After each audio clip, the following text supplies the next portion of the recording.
Estamos de volta com Maternidade Real e do meu lado está a Larissa, seja bem-vinda. Obrigada. Larissa, hoje a gente vai falar sobre o excesso de telas. É um tema bastante polêmico.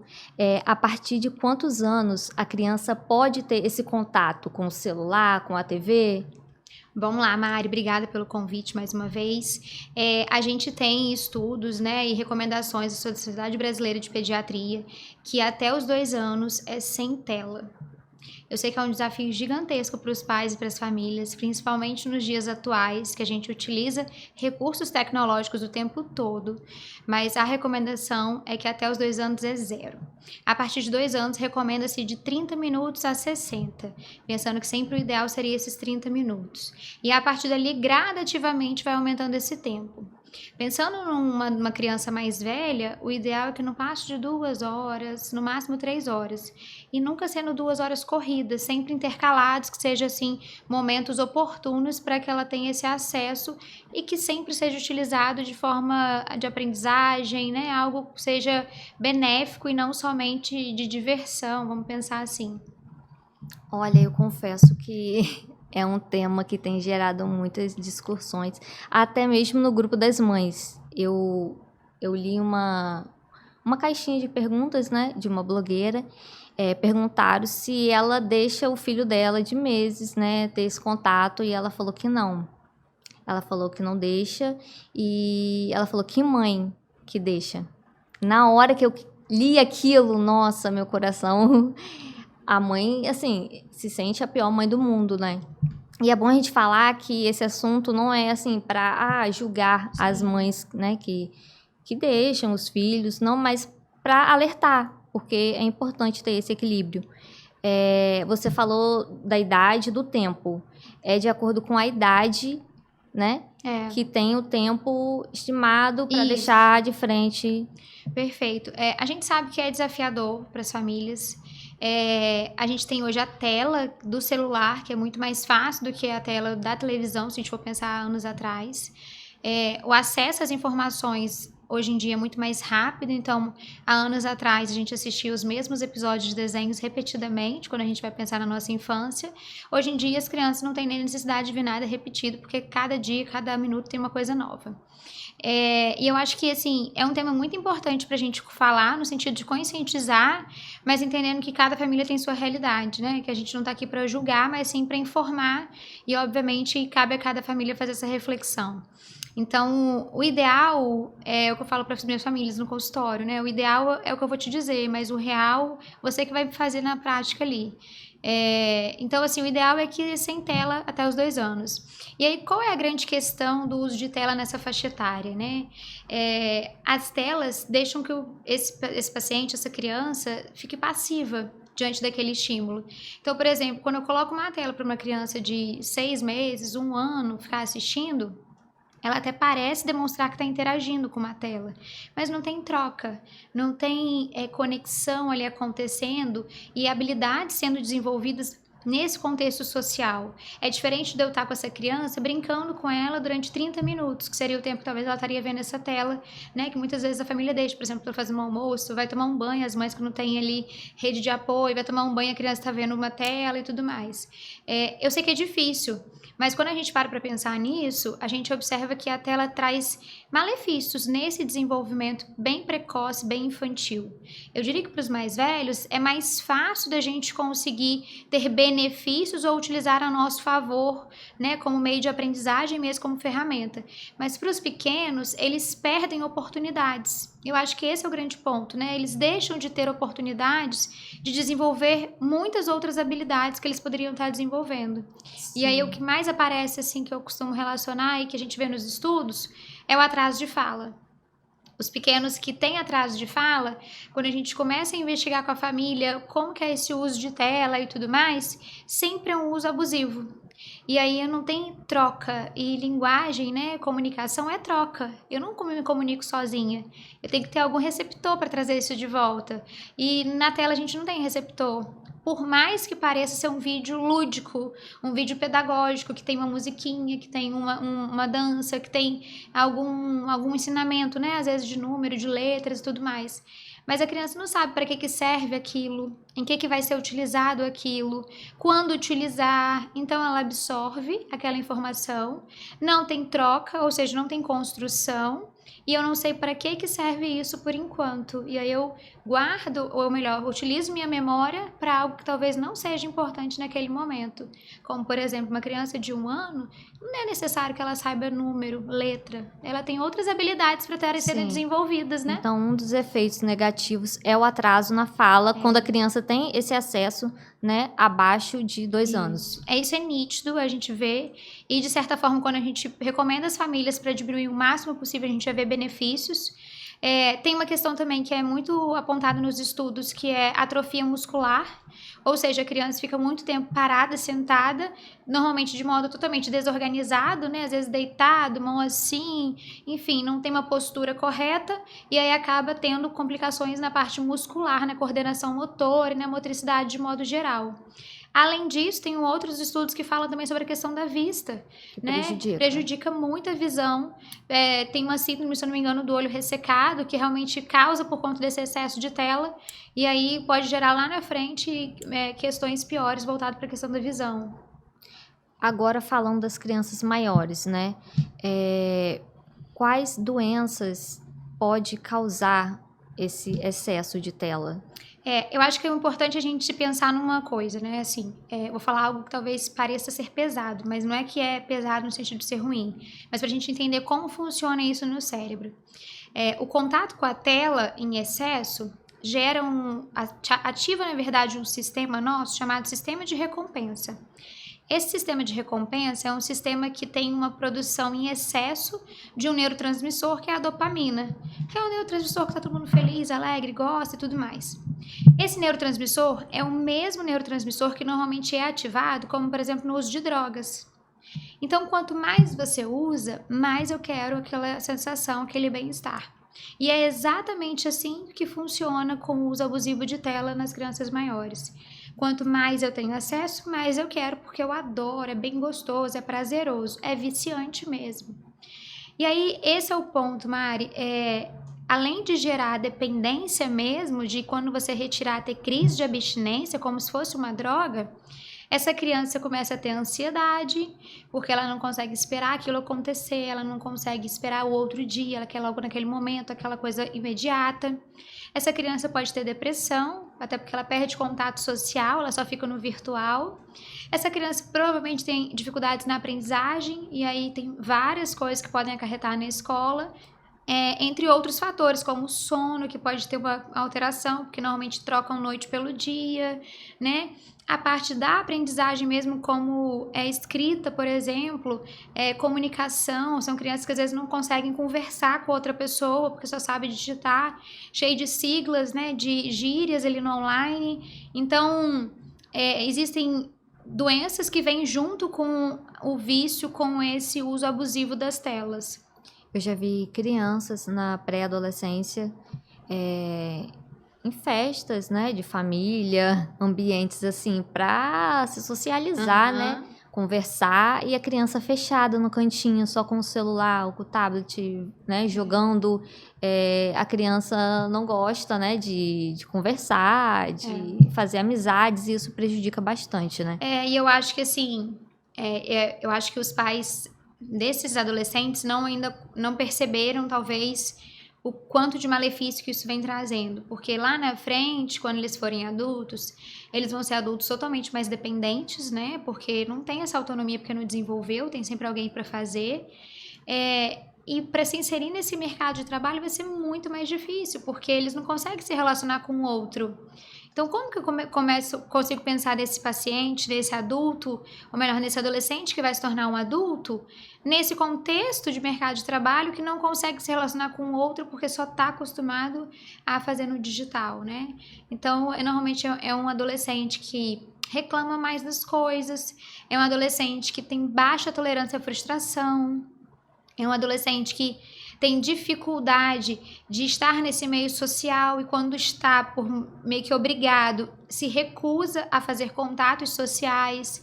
É um adolescente que vai ter muitas dificuldades lá na frente, tendo em vista que tem perdas que estão acontecendo que deveriam estar sendo desenvolvidas, né? E muitos fazem como se fosse uma chantagem, né? Se eu não levar o celular, eu não vou. E se não leva o celular quando vai, né, no local, né, nas festas, no ambiente que tem outras pessoas, não conseguem interagir, né? Não sabem, não sabem. E quando os pais devem ligar o alerta vermelho, Larissa? Eu acho que assim, você convida seu filho para ir para uma festa, por exemplo, de amigos dele, né? Ou até mesmo que vai ter crianças ou adolescentes da mesma faixa etária. E ele não quer, porque ele prefere ficar em casa, esse para mim é um sinal muito de alerta. Porque imagina que estar no contexto social de crianças e adolescentes é muito bom para eles, né? A gente gosta de estar com adultos da mesma faixa etária que a gente, que tem mesmos gostos e tudo mais. Então, assim, essa criança não tem um trabalho, ela não tem um compromisso, ela não tem que estudar. Por que ela tá deixando de ir, sabe? O celular é mais importante que estar com as pessoas. Então, assim, eu acho que esse é um ponto, assim, muito de alerta. Outro ponto de alerta é, de fato, esse uso constante que, às vezes, os pais até veem na frente deles, né? Mas não prestam atenção no que está sendo usado, para que serve. Porque eu acho que a tecnologia é uma ferramenta para ser a nosso favor. Não é para ser um problema na nossa vida, né? Mas tudo em excesso causa problema. E aí, às vezes, o adolescente pode falar que está fazendo uma atividade de casa, que foi passada pela escola, que está conversando sobre o grupo, mas se esse pai não confere, não participa, às vezes não tem nada a ver com isso, né?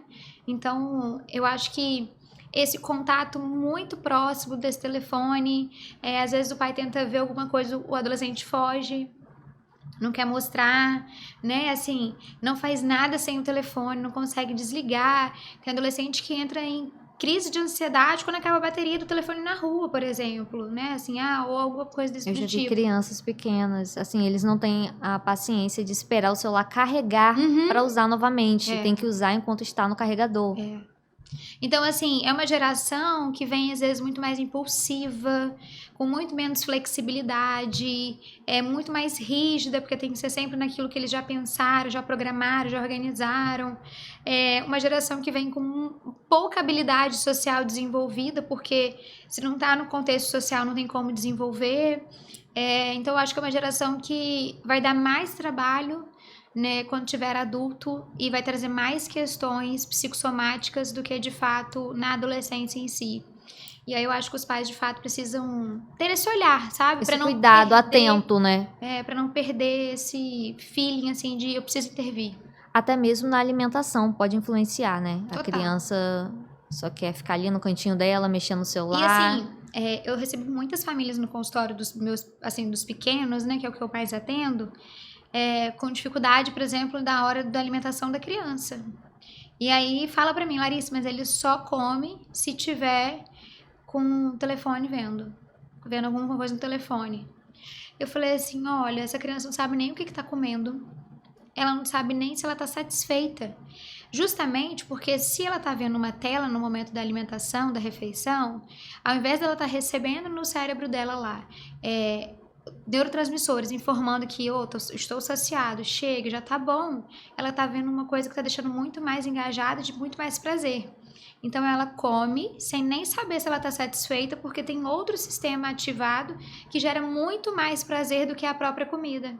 E aí ela vai só comendo, botando pra dentro, mas ela não sabe nem o que comeu. Ela não reconhece texturas, sabores, nada. E aí eu falo isso pra família assim, ela não tá sabendo nem o que tá passando, assim, no prato dela, o que ela tá ingerindo, ela não sabe nada. Então, assim, vale a pena, né? E aí ela falou assim, você vai ficar sem comer. Eu falei, tudo bem, a gente não quer que a criança fique sem comer, mas a gente precisa entender alguma estratégia, pensar aí pra gente utilizar pra tirar esse celular. Porque refeição é refeição, celular é celular, são coisas distintas. E ambos trazem prazer. Só que o celular traz muito mais prazer do que uma refeição, porque a refeição traz prazer a longo prazo, né? O nosso cérebro não recebe na mesma hora a informação dos neurotransmissores todos, existe um processo digestivo, etc e tal. Já o celular é na hora, assim, vai sendo ativado. Então, existe uma questão significativa com a questão do celular nessa faixa etária, e já para os adolescentes, eles não prestam atenção na hora de comer.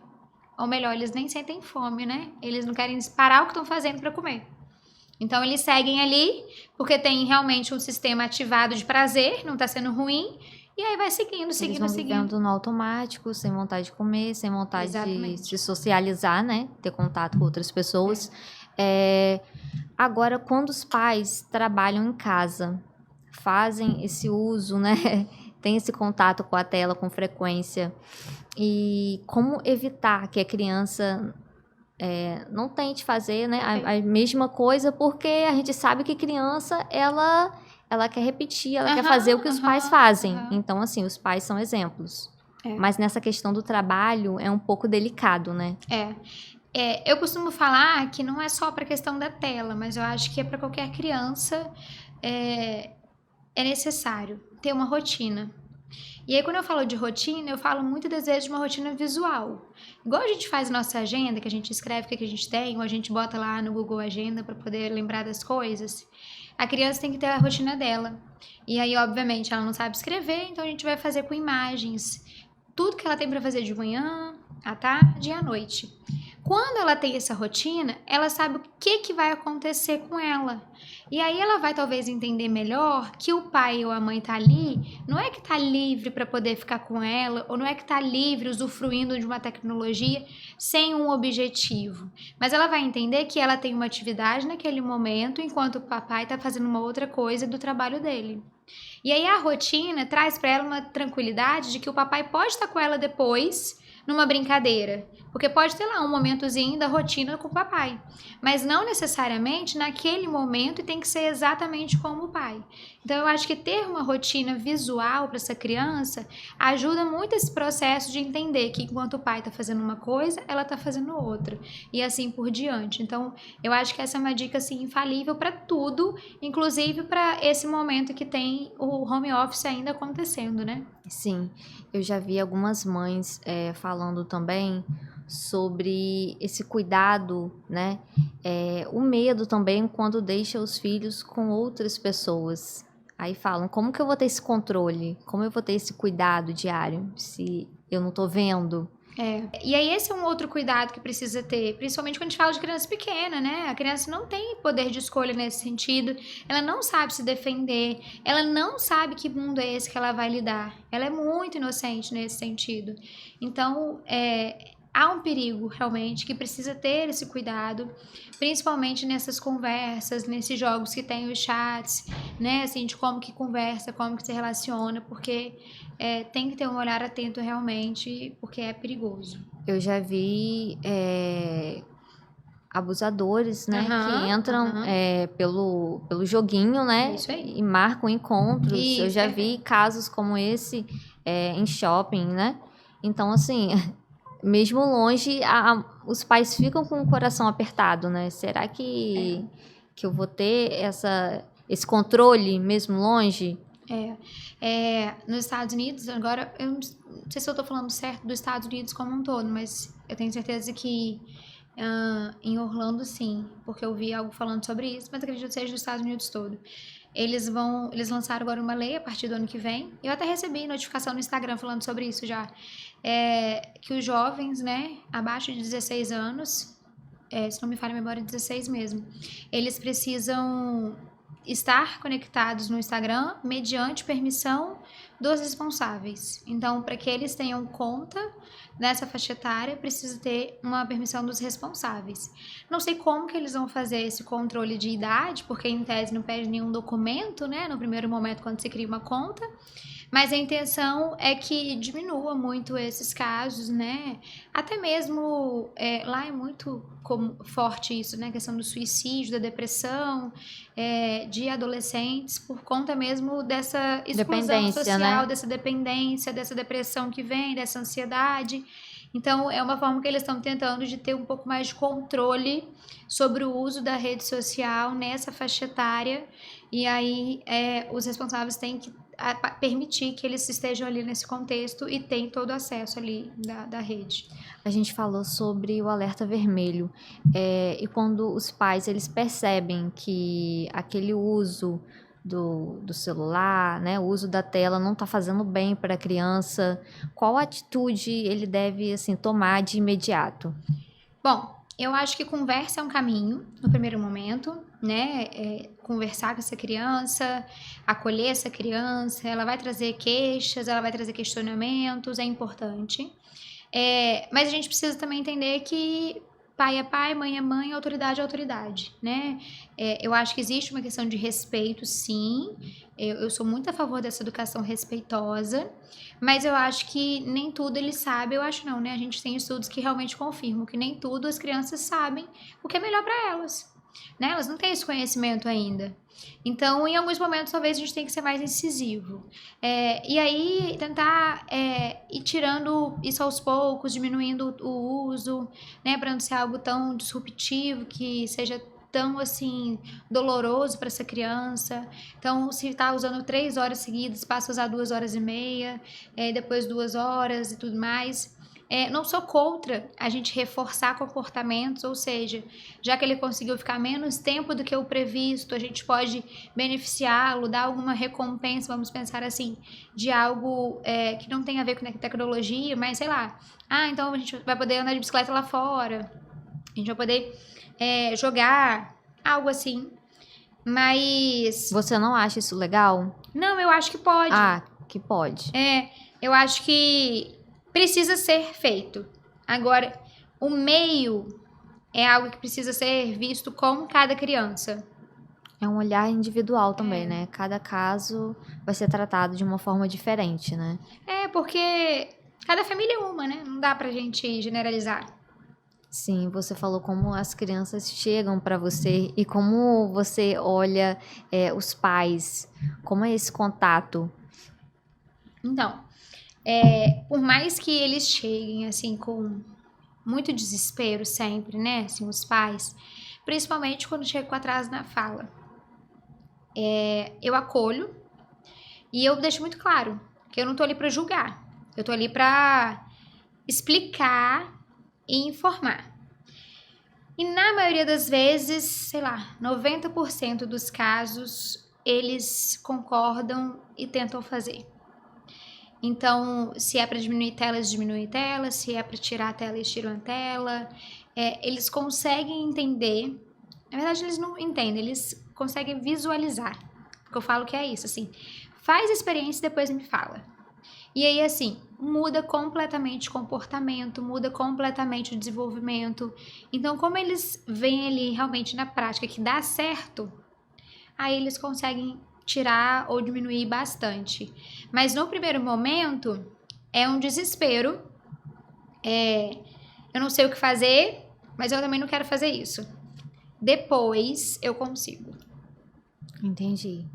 Então, primeiro vem aquele espanto, né? E vai cedendo aos poucos. Eu acho que a nossa geração tem esse receio, tem esse medo de ter mais firmeza com as crianças. Sim.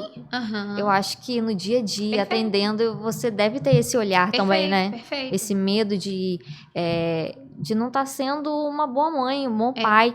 Mas, na verdade, lá na frente, vai ter resultados a criança precisa excelentes. de limites. Isso é uma coisa que a gente precisa deixar claro, né? Eu sempre falo isso para os pais. E você dar limites, não é que você tá sendo ruim com essa criança, que você tá maltratando ela, que você tá deixando de dar amor para ela, não é.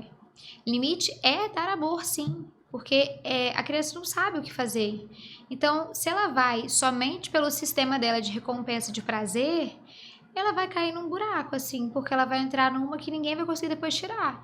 Então, a criança precisa, de fato, desse limite, desses pais que sejam firmes e, ao mesmo tempo, acolhedores, né?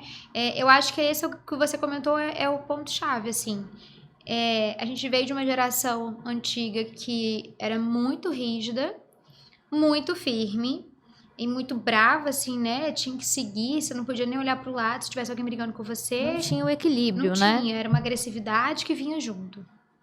Agora a gente tá numa geração que respeita a infância, entende sobre a infância, mas tá muito ainda sem saber o que fazer, porque tá com medo de ser como foram, ou tá com medo de ser muito liberal, né, e acabar tendo problema lá na frente. E fica ali, dividido, o que eu faço, né? Como que eu vou ser, né?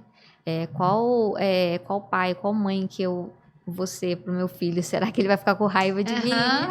Vem esse medo. Então, assim, eu acredito que impor esse limite vai fazer com que a criança tenha respeito. Sim. Porque eu acho que o medo, tem gente que tem essa dificuldade de entender, né? Porque quando a gente coloca medo, até afasta o filho da gente, Perfeito, né? perfeito. Não, a criança não vai ter o respeito quando a gente impõe medo nele. Então, assim, tem que ter o Perfeito. equilíbrio. E é difícil. É desafiador É e muito é difícil. difícil. É difícil, principalmente porque as crianças de hoje em dia, né, elas não aceitam tudo quietas hoje, né? Assim, se você pede para fazer alguma coisa, se você fala alguma coisa, elas questionam, elas querem entender, elas têm muito mais essa busca por conhecimento, esse desejo de compreensão do Questionam mundo. mais, né? Tudo ao Sim, redor. Tudo. Então, assim, não é qualquer resposta que serve, né? Só que esse é o grande ponto, assim, pra gente pensar nessa criança que questiona, nessa criança que não aceita qualquer informação, é uma criança que não tem acesso abusivamente da tela.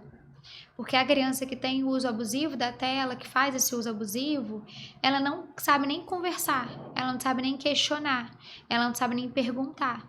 Ela recebe informações prontas e ela acredita naquilo, né? E segue com aquilo. Ela se tranca no mundinho dela, né? Faz birra, não conversa com ninguém em casa. Exato. Nesse caminho, né? Larissa, quando chega ao extremo, né? Quando a criança está muito viciada, o pré-adolescente, o adolescente viciado em tela, o pai, a mãe deve levar no psicólogo, deve levar no psiquiatra? Deve. Se a gente entender que existe um uso abusivo e entender que no nosso cérebro o sistema que está sendo ativado é o mesmo que o sistema de drogas, por que você não levaria seu filho se fosse uma questão de drogas? Mas já leva essa criança direto para o psiquiatra ou leva no psicólogo, avalia?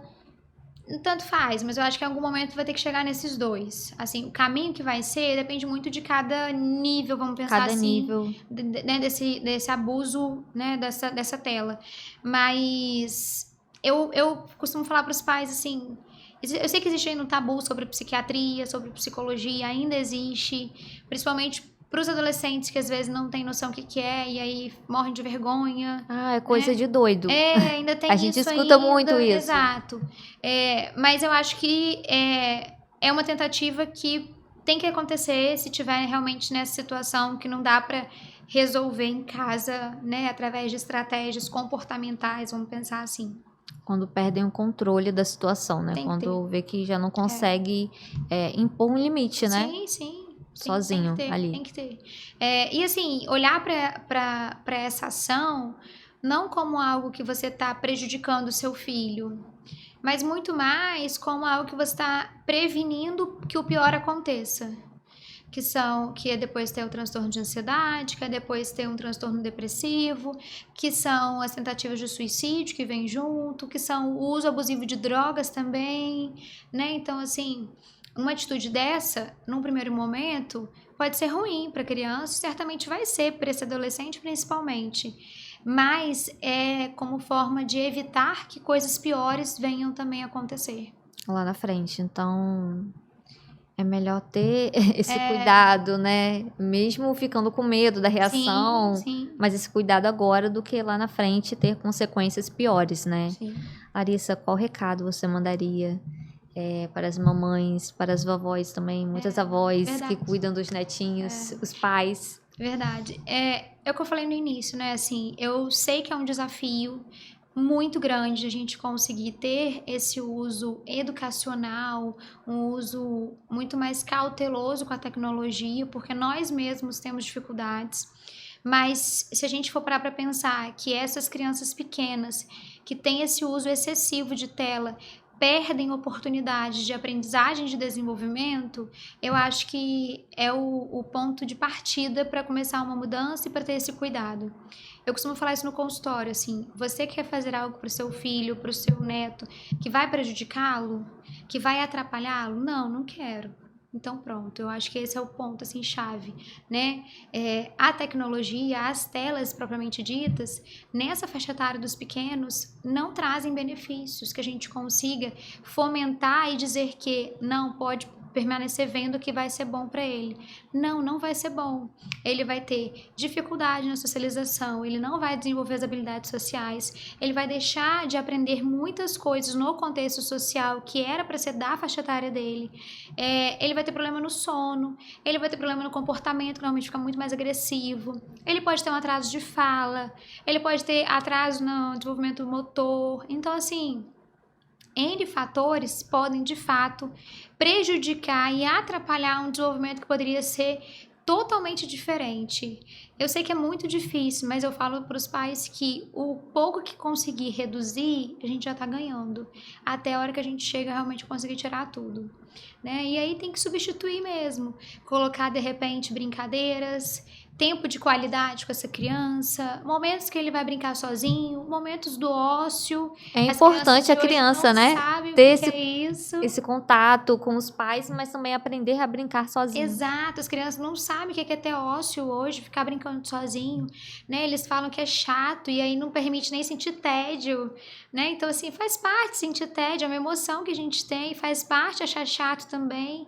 Isso é normal, né? É esperado tudo isso. E, de certa forma, a gente tem muitos estudos, por exemplo, que trazem benefícios desse ócio. Não só para as habilidades de tempo de espera, de flexibilidade, mas de criatividade, né? A criança constrói e cria coisas que a gente nem imagina. Então, eu acho que é substituir um pouco quando tentar diminuir isso por coisas que vão ser realmente, assim, importantes e significativas para essa criança. Mas, ao mesmo tempo, entender também que cada família tem a sua realidade e a gente não pode querer mudar o mundo, né? Mas se a gente conseguir, aos poucos, ir conscientizando as famílias, ir modificando um pouco isso, certamente a gente vai ter, lá no futuro, adultos muito mais desenvolvidos, principalmente nesse contexto social que a gente vê que é a maior dificuldade hoje. Sim, eu vejo que muitos pais tentam tirar a tela de uma vez só e acabam desanimando porque não conseguem. Então, assim, sustentar, né? É etapa, né? A gente imagina, né? Você tá fazendo uma dieta e aí te restringe de comer tudo, só pode comer alface. Você não vai dar conta, né? Então, assim, vamos substituir uma coisa que você gosta, por exemplo, de comer muito, por uma coisa que seja mais benéfica para você, mais nutritiva e menos calórica, por exemplo, quando você está fazendo uma dieta para emagrecimento? Vamos. Então, a gente vai substituindo. E ela vai te dar também prazer, mas ela não vai fazer tão mal para você. A mesma coisa com a tela da criança, né? Assim, a gente também não quer que essa criança não tenha prazer em nada, mas que ela encontre prazer em outras atividades e que a gente consiga fazer essa inserção em outras atividades para que essa retirada não seja tão dolorosa, né, que cause essa abstinência de fato e que ela consiga depois conviver muito bem sem necessidade dessa tela abusiva. Eu quero agradecer pela sua presença. A gente falou sobre autismo lá na primeira temporada do podcast Maternidade Real e com certeza você vai estar aqui novamente, né? Obrigada pelo convite, obrigada mais uma vez aí pela oportunidade. Muito obrigada e volte sempre. Obrigada. É isso, pessoal. A gente volta com mais episódios do podcast Maternidade Real.